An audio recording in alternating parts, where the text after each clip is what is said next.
आइए दोस्तों, आज देखते हैं हम उत्तर प्रदेश न्यायिक सेवा के बारे में जानेंगे, जो हमको आज 2018 के बाद 2022 में उत्तर प्रदेश न्यायिक सेवा में वैकेंसी का आज जो विज्ञापन जारी हुआ है, इसके बारे में हम जानेंगे कि जो हमको 4 वर्ष इंतजार के बाद ये वैकेंसी आज देखने को मिली है। तो इसके बारे में हम जानेंगे कितने पोस्ट आए हैं। ठीक है, उत्तर प्रदेश जूनियर सिविल जज की पोस्ट है, जो टोटल वैकेंसी 303 पोस्ट है। टोटल वैकेंसी 303 पोस्ट आई है।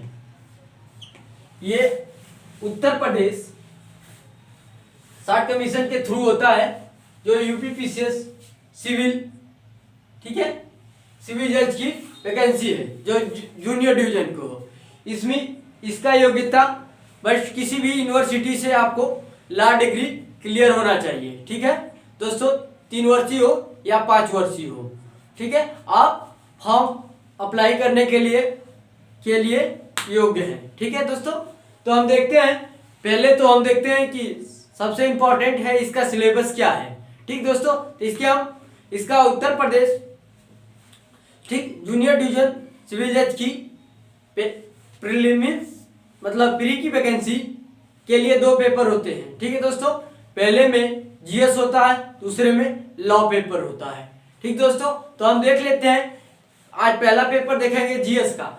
जीएस में कौन कौन से सब्जेक्ट हैं, ठीक दोस्तों, उनके बारे में हम जानेंगे और कैसे पढ़ेंगे हम, इसके बारे में देखेंगे। फिर हम दूसरे पेपर पर चर्चा करेंगे। ठीक दोस्तों, पहला पेपर देखते हैं, जो ये प्रीज का सिलेबस है उत्तर प्रदेश सिविल जज का।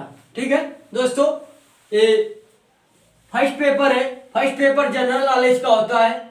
फर्स्ट पेपर जनरल नॉलेज का होता है। इसका समय 2 घंटे का इसका क्वेश्चन 150 क्वेश्चन होता है, और 150 क्वेश्चन होता है। ठीक है, 1/3 माइनस मार्किंग होती है। ठीक है, आपका 3 गलत होगा तो 1 सही वाला भी क्वेश्चन गलत हो जाएगा। ठीक दोस्तों, इस प्रकार से हम देखते हैं इसका सिलेबस कौन कौन से है। ठीक है, इसके सिलेबस में है पहले इंडियन हिस्ट्री। ठीक दोस्तों, पहला है इंडियन हिस्ट्री। ठीक, इंडियन हिस्ट्री। दूसरा कल्चर, इंडियन कल्चर। तीसरा जियोग्राफी। ठीक है, चौथा पॉलिटी। ठीक है, ये तो थ्योरी बेस है। ठीक है, हिस्ट्री में सबसे अधिक आधुनिक हिस्ट्री पूछता है। ठीक दोस्तों, और कल्चर जो हमारी संस्कृति है इंडिया की, उसके बारे में, और इंडिया की जियोग्राफी। ठीक है, और पॉलिटी। ठीक, पॉलिटी। और दूसरा पॉइंट हम देखते हैं, जो इसका है दूसरा point, current international issue. Current international issue. ठीक है, जो किसी भी मुद्दे पे करंट भारत के अंदर हो, उसके बारे में, करंट अफेयर के बारे में दिया गया है। ठीक है, एंड टॉपिक एंड सोशल। ठीक है, सोशल के बारे में भी दिया गया है। ठीक है, करंट नेशनल इशू, जो मुद्दे भारत में चल रहे हैं, और and topic of social issue relevant, मतलब जो भी सोशल समाज में चल रहे हैं उसके बारे में, मुद्दे में कौन कौन से करंट के सवाल बनते हैं। ठीक है, अभी सिविल सेवा परीक्षा में उत्तर प्रदेश सरकार द्वारा संशोधन करके ये माइनर लॉ, ये जो लॉ है सब, ठीक है, ये लॉ है, ये फर्स्ट पेपर में ही जनरल नॉलेज में ही जोड़ा गया है। ठीक है, ये टोटल 9 है। ठीक है, ये टोटल 9 लॉ अभी संशोधन करके जोड़ा गया है। कौन कौन से हैं इसको हम देख लेते हैं। ठीक दोस्तों, डिसेबिलिटी एक्ट।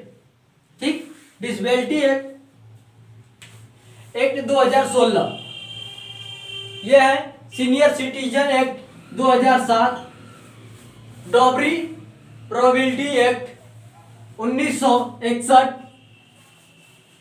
डॉबरी प्रोबेबिलिटी एक्ट 1961, ठीक है।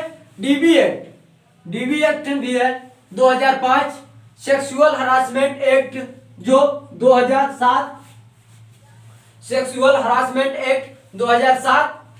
और अगला हम देखते हैं पीसीपीएनडीटी एक्ट जो 1994 का एक्ट है, इसको भी जनरल नॉलेज में ही कवर किया गया है। अगला देखते हैं प्रेगनेंसी एक्ट जो 1971 का है, ठीक है। ठीक है, अगला हम देख लेते हैं इंडस्ट्रियल रेपुटेशन एक्ट, ठीक है, जो 1986 का है। अगला पॉक्सो एक्ट जो 2012 का है। तो इस प्रकार से जनरल नॉलेज में ही ये 9 लॉ जोड़ा गया है जो 2021 में संशोधन के माध्यम से, ठीक है, यूपीपीसीएस के सिलेबस में। ठीक दोस्तों, हम अगला देख लेते हैं। इसमें क्या है, India and the world, India के कुछ वर्ड, इंडिया और वर्ल्ड ये सिलेबस में लिखा हुआ है, ठीक है दोस्तों। फिर इंडियन इकोनॉमी, ठीक है, इंटरनेशनल अफेयर जो अंतर्राष्ट्रीय, ठीक है, अंतर्राष्ट्रीय संबंध के मुद्दे हैं उनके बारे में भी आपको पढ़ना है, ठीक दोस्तों। And issue, international issue and Vikas, development in the field, मतलब विकास के फील्ड में भी पढ़ना है। अगला टॉपिक है साइंस एंड टेक्नोलॉजी, ठीक है, teach, science and teach technology के बारे में है। और आखिरी है कम्बिनेशन एंड स्पेस। तो इतना फर्स्ट पेपर का ये सिलेबस है उत्तर प्रदेश, ठीक है, जूनियर डिवीजन सिविल जज का, ये फर्स्ट पेपर का ये सिलेबस है दोस्तों। तो आप लोग को मेन फोकस क्या करना है, ठीक है, हिस्ट्री पे और कल्चर पे और जियोग्राफी पे और पॉलिटी पे, ठीक दोस्तों। और करंट अफेयर आप लोग को, करंट अफेयर में आप लोग को ज्यादातर जो इंटरनेशनल इशू आ रहे हैं, ठीक है, और सोशल रिलेवेंट मतलब सामाजिक मुद्दे में कौन कौन से नए नए हैं उसके बारे में आपको पढ़ना है।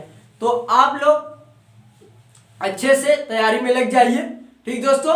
और ये जो 9 माइनर लॉ जोड़े गए हैं इनको भी आप लोग को देखना है, क्योंकि ये फर्स्ट बार जोड़ा गया है जनरल नॉलेज के पेपर में। तो इससे हर टॉपिक से 1 से 2 क्वेश्चन जरूर आएगा, ठीक दोस्तों, क्योंकि ये पहली बार है। इससे पहले 2018 में नहीं ये था एक्ट, ठीक है, ये इस बार जोड़ा गया है, ठीक है। और इकोनॉमी भी आपका करंट अफेयर में ही हो जाएगा, इंटरनेशनल अफेयर करंट अफेयर से है, ठीक है। आप लोग को साइंस और टेक्नोलॉजी थोड़ा देखना पड़ेगा, ये भी साइंस आप किसी बुक से आप लोग पढ़ सकते हैं, ठीक है। घटना चक्र की आती है, तो लूसेंट भी आप लोग पढ़ेंगे तभी कवर हो जाएगा। कम्बिनेशन और स्पेस आप लोग को करंट अफेयर के माध्यम से ही आप लोग मंथली करंट अफेयर, ठीक दोस्तों, आप लोग पढ़ेंगे।